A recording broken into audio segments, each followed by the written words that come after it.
Welcome to the Witching Hour, where we tell creepy, cryptid, and frightening tales at 3 a.m. This story was written by that red guy from Jezebel.com.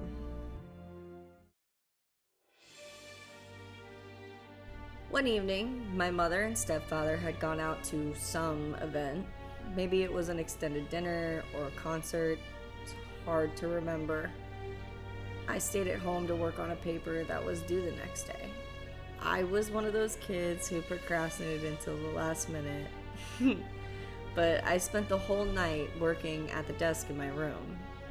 To give you a picture of my room, my desk faces a wall and sits next to a small window that's on the same wall. And from where I sit, my back faces my doorway. While I was working, I was wearing these great headphones I had gotten for my birthday, the kind that were noise canceling. My parents left the house around 6 p.m., and the whole time they were gone, I sat at my desk, blasting music through my headphones and writing my essay. Occasionally, I'd take breaks and watch the rain and the lightning outside my window. We lived in Houston, and at the time, there was a huge storm that night, but I never left my desk.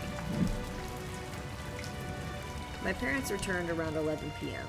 At some point late in the evening, I removed my headphones. So when my parents came home, coincidentally, just a few minutes after I had taken off my headphones, I clearly heard the garage door open and my parents opened the door to the house. Seconds after I hear them enter, I hear my mother shout my name. "Adrian!" she screams. "What on earth happened in here?" Confused, I get out of my chair and start walking through the house to them. There's only a small hallway that separates my room from the living room. Due to my rush to figure out why my mother was yelling, I paid little attention to the hall and the house. After a few moments, I get to my parents and my mom looks livid. She's pointing at the carpet floor and yelling, "Was this you? Did you have your friends over?" I look down and the carpet is ruined. It's covered in muddy footprints. I frantically explained to her that I have no idea how those got there and that I spent the whole night at my desk working on my paper.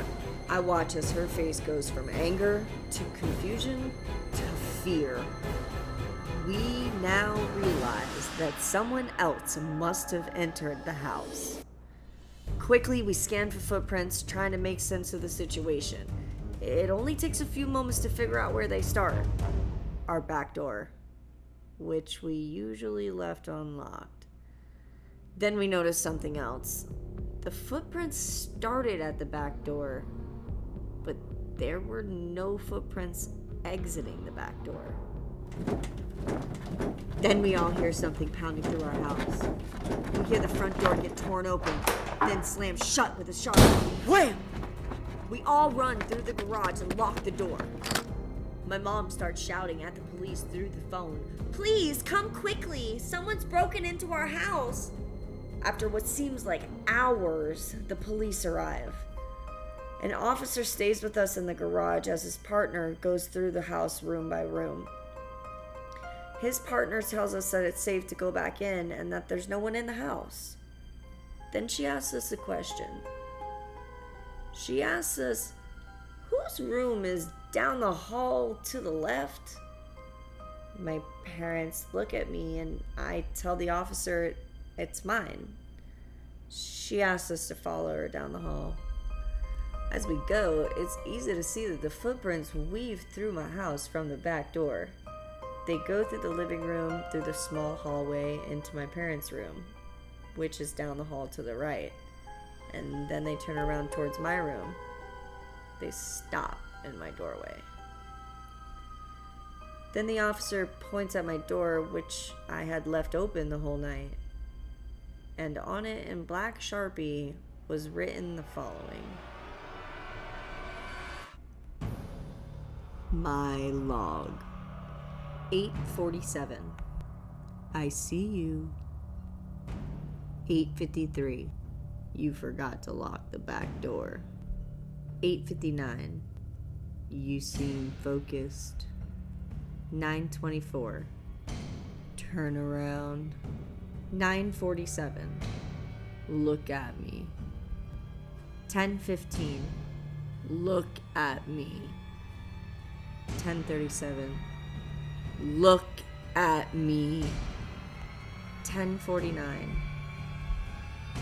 Look at me.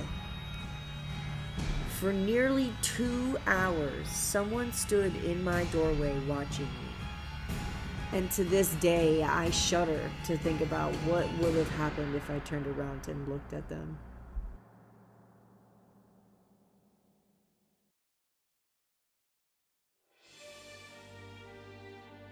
Tonight's next story starts off when a little girl takes a photograph to show and tell. This story was written by Haley Hendershot. Hi, my name is Paisley Jackson, and this is my poem called My Family. Paisley was a shy little girl. In fact, she was one of the quietest students I had ever had in my 10 years of teaching, which I guess being the youngest of 11 will do that to anyone. Surprisingly, she was very smart, unlike the rest of her siblings who were dumber than a box of rocks. Lord, the Jackson kids were such a headache, except for Paisley, of course. I just wish I could have given her more opportunities to improve her future. Don't get me wrong, I tried to help Paisley. I really did. I gave her clothes, food. I even had funds lined up for her. But living dirt poor out in the shack in the middle of the desert was a bad hand to be dealt with in life. Besides, no matter what I did, it wouldn't have made a difference. Everyone knows that the cycle of poverty is almost impossible to break. I crossed my legs, pen in hand, preparing for yet another bland story about a family I'd never get to meet. If you ever worked with underprivileged kids, you'd know that guardian involvement is quite rare. When it comes to the interest in their daughter's education, Paisley's parents were no exception. I have 2 mommies. One named Betty, who can make good spaghetti. I call her Mom. She's the one that's married to my dad, Tom. One named Claire, with pretty yellow hair. I call her Mommy. Dad calls her his project, his hobby. Now, being in the smack dab of Utah, I've seen hundreds of polygamous families, so this didn't strike me as odd. Besides, even though polygamy was illegal, I try to keep my nose in my own business. Mom takes care of us all. She can do that because she's so tall. Mommy wears a pretty silver bracelet. She wears it because she's so famous. Wouldn't be the first time I saw kids coming up with stories about celebrity parents to add excitement to their ordinary lives. I just didn't expect it to come from Paisley. Mommy has me and Tommy. He's one of my older brothers. Mom is a lot older. She has all the others. I cringed. That meant that one of Paisley's mothers had given birth to 9 children. I couldn't imagine going through that many pregnancies. Dad says me and Tommy are a gift from God. He'll never hit us with a rod. His pride and joy is Tommy, but he says the only person he truly loves is Mommy. I looked up from my grade book with the line about the rod catching my attention. However, this wasn't the first time one of my students had accidentally reported abuse. Truth is, CPS picks and chooses who they want to help. Mom is having another baby. She's mad Dad wants to name it Daisy. Mommy can't have more kids. Her last one died of SIDS. Shifting in my seat, I scribbled down a note reminding myself to deliver my daughter's old baby clothes to the Jackson shack. As a mother myself, I know babies can be expensive. Dad says she did it on purpose because she wanted to run off and join the circus. Mom says it wasn't her fault. I promised to keep that secret in the me and her vault. I shook my head in sadness. How could someone blame a grieving mother for something she couldn't control? Mommy was the one Dad chose. He watched all of her school shows. They were joined in the night. Daddy says, inside her is a lot of fight. Mom is just a cover. Dad doesn't really love her. I threw my hand up, a gesture meaning stop.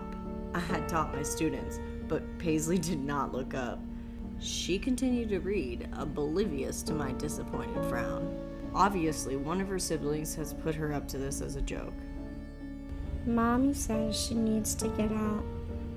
She wants to show me what life is all about. Dad gets mad. It's his biggest pet peeve. Mommy is sad. She just wants to leave. Mommy sings to me her favorite song. Mom says Dad's head is all wired wrong. Shaking my head, I sighed. Another child with so much potential and such a kind heart was stuck in the middle of a love squirrel that didn't even involve her. Last birthday, I wanted to take Mommy to see her favorite basketball team. Mom made me a cake with frosted buttercream. I got to go see the Knicks, but Dad said he made a mistake he couldn't fix.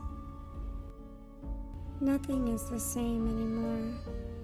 I don't know why for sure. Now Dad cries at night alone.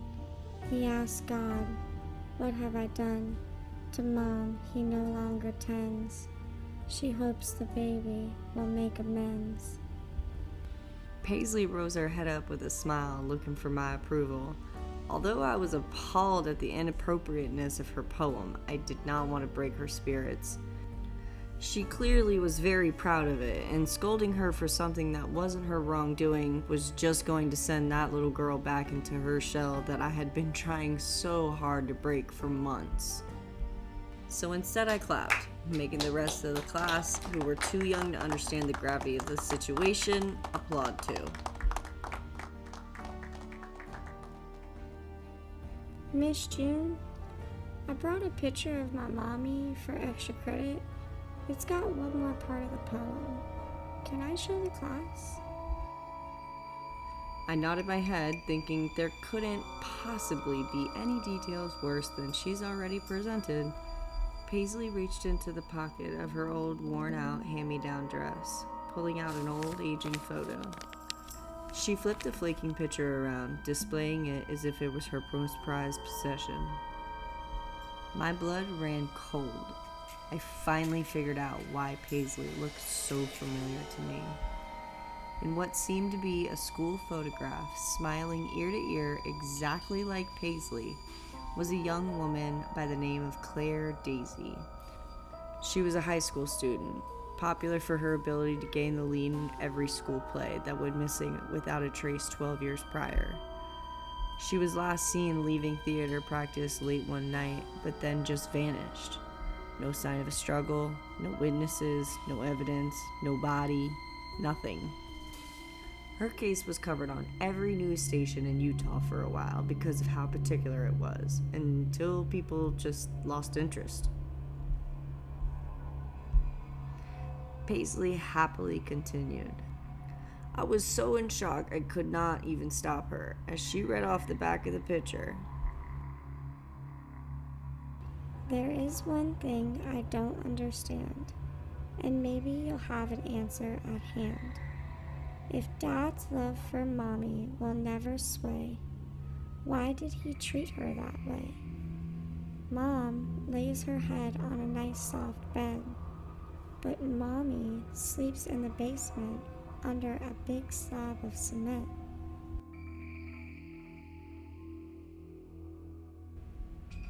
Credit to Haley Hendershot.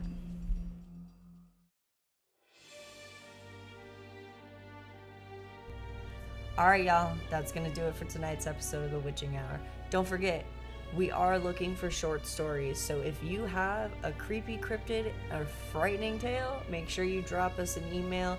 It is in the description below. Also, if you like this, please make sure you give us a thumbs up. It really goes a long way. We are a brand new channel, so all the support is appreciated. And if you want to see our next episode, make sure that you hit that subscribe button because we are pumping out content. We post every week at 3 a.m. on the dot. I'll see you next time. Night.